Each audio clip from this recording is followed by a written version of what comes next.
Assalamualaikum warahmatullahi wabarakatuh. Saya Muhammad Rois Nur Syamsi, NIM 2345201001. Kali ini akan menjelaskan materi tentang justification and optimization in clinical practice. Yang mana ini merupakan prinsip proteksi radiasi dalam praktek medis. Latar belakangnya sendiri ialah meskipun radiasi pangion memberikan manfaat besar dalam diagnosis dan terapi medis, penggunaannya selalu membawa risiko biologis bagi tubuh.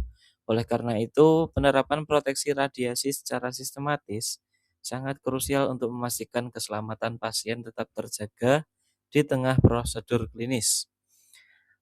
Prinsip proteksinya sendiri ialah berfokus pada pasien, pekerja, dan masyarakat. Proteksi radiasi medis sendiri berdasar pada yang pertama justification, yang kedua optimization dengan prinsip ALARA, yang ketiga adalah dose limitation. Dan prinsip yang ketiga ini berlaku untuk pekerja dan masyarakat yang tidak berlaku langsung untuk pasien yang sedang ditangani. Yang pertama justification. Justification adalah pembenaran untuk menggunakan suatu prosedur radiasi, di mana suatu tindakan medis hanya dilakukan jika manfaatnya lebih besar daripada risikonya. Justifikasi berlaku pada setiap tingkat pengambilan keputusan klinis. Artinya, prinsip akan selalu dipakai mulai dari awal hingga akhir proses analisa dan penanganan medis. Tingkat justifikasi sendiri ada tiga. Yang pertama, level 1. Ini penggunaan radiasi dalam dunia medis secara umum. Level keduanya ialah pembenaran jenis pemeriksaan untuk indikasi klinis tertentu. Level ketiganya pembenaran untuk pasien individualnya. Contohnya, yang pertama di level 1 ini untuk dalam dunia medis secara umum adalah statement seperti ini. CT scan disetujui secara umum karena manfaat diagnostiknya melebihi risiko paparan radiasi. Itu seperti yang kita tahu selama ini bahwa penggunaan CT scan itu diperbolehkan ya. Itu berarti justification level 1. Level 2-nya pembenaran jenis pemeriksaan untuk indikasi klinis tertentu. Misalnya penggunaan rongsen dada atau chest X-ray untuk pasien dengan gejala batuk kronis atau MRI untuk kecurigaan cedera ligamen. Level 3-nya ini yang individual di mana dokter memutuskan untuk melakukan CT scan abdomen khusus pada pasien A untuk mendiagnosis appendicitis, bukan sekedar mengikuti protokol umum. Nah, di mana level 3 ini bisa saja tidak bukan ya, level ketiga ini hanya berlaku untuk kasus-kasus tertentu dan ini secara personal ya. Tidak ada aturan umum yang berlaku untuk siapapun dan ini ya lagi-lagi khusus untuk satu orang saja. Yang prinsip kedua adalah optimization, adalah upaya meminimalkan dosis radiasi dengan mengatur dosis serendah mungkin tanpa mengurangi kualitas klinis yang dibutuhkan. Dengan demikian, titik yang ingin dicapai adalah titik terendah yang mampu memberikan pengaruh yang dibutuhkan. Prinsipnya adalah ALARA dan kepanjangannya adalah as low as reasonably achievable. As low as reasonably achievable ini artinya serendah mungkin selama eh, harapan apa ya, titik yang diharapkan tercapai gitu. Alara ini ada tiga tahap atau ada tiga cara. Yang pertama ini meminimalkan waktu yang digunakan di dekat sumber radiasi. Semakin sedikit waktunya, maka akan semakin sedikit resiko paparan radiasi yang kita terima. Poin kedua, mengambil jarak terjauh dari sumber radiasi sebisa mungkin. Ini bertujuan lagi-lagi untuk mengurangi resiko paparan radiasi yang kita terima. Dan poin ketiga adalah melindungi diri dengan sesuatu atau menggunakan shield atau tameng.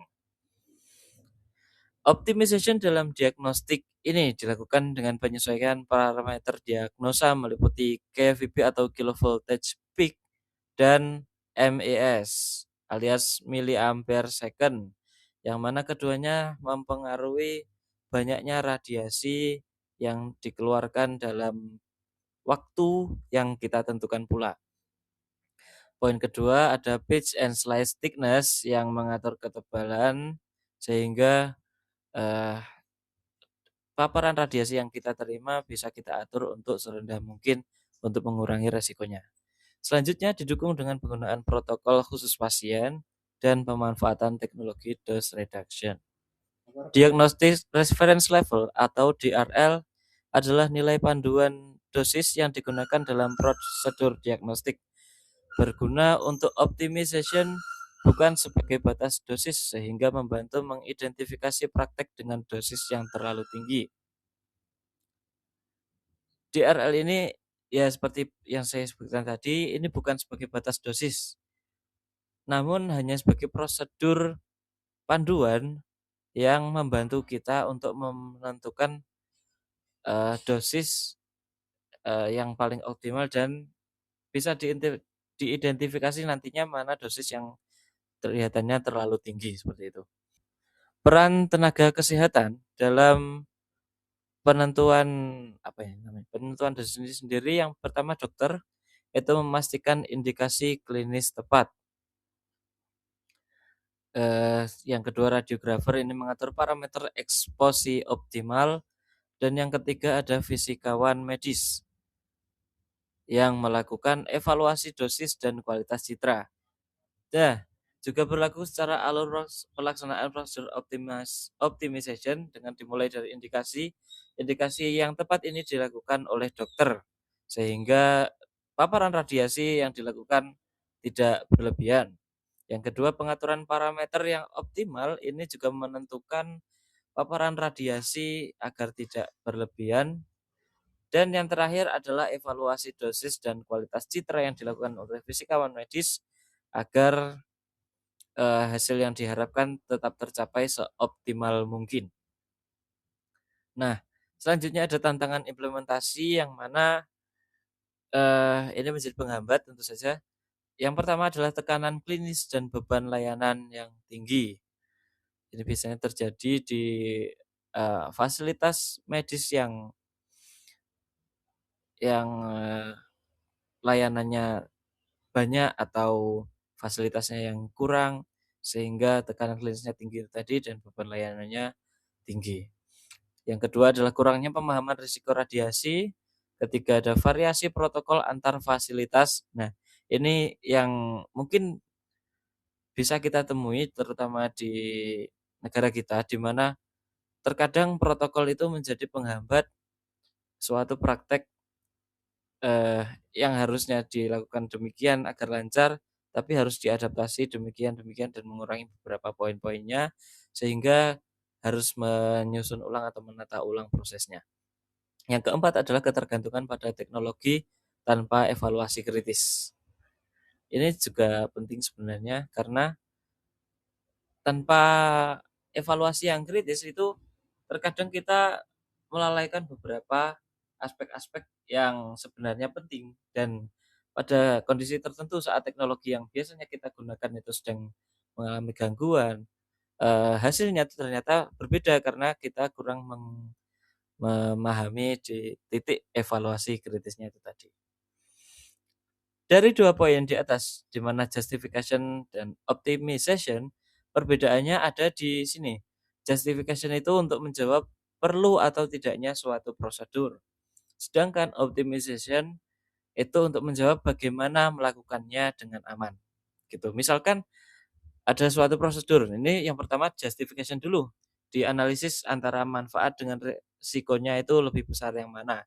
Kalau misalkan lebih besar manfaatnya, maka dilakukan. Jadi jawaban perlu atau tidaknya nanti berarti perlu gitu.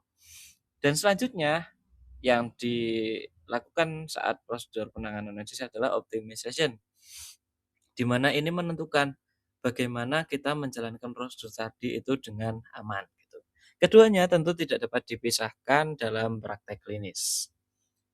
Baik, untuk ringkasan dari materi di atas adalah radiasi medis memberi manfaat besar dengan resiko yang besar pula. Oleh karena itu, diperlukan justification untuk mencegah pemeriksaan yang tidak perlu dan optimization menurunkan dosis tanpa kehilangan nilai klinis. Implementasi konsisten dari kedua nilai tadi akan meningkatkan keselamatan pasien. Demikian materi tentang justification and optimization in clinical practice. Bila ada kurangnya mohon maaf. Wassalamualaikum warahmatullahi wabarakatuh.